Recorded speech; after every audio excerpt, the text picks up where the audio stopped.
Hi everyone, in this video I will show you how to do a SIM swap on Vodacom.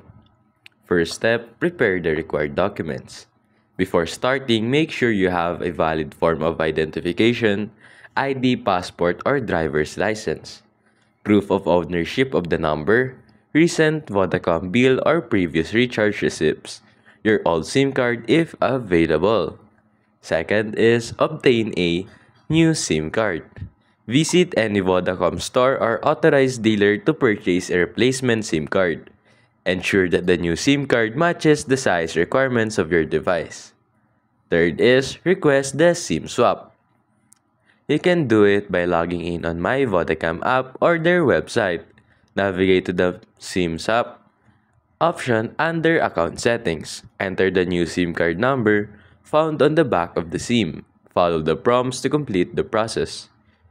If you want to go through their Vodacom stores, visit a Vodacom store with your ID, new SIM card, and any proof of ownership. Request a SIM swap, and a Vodacom agent will assist you in activating the new SIM card. Lastly is wait for activation. After completing the SIM swap request, the new SIM card will be activated and the old one will be deactivated. The activation process usually takes between 2 and 24 hours. Restart your device periodically to check if the new SIM is active. And that's basically it.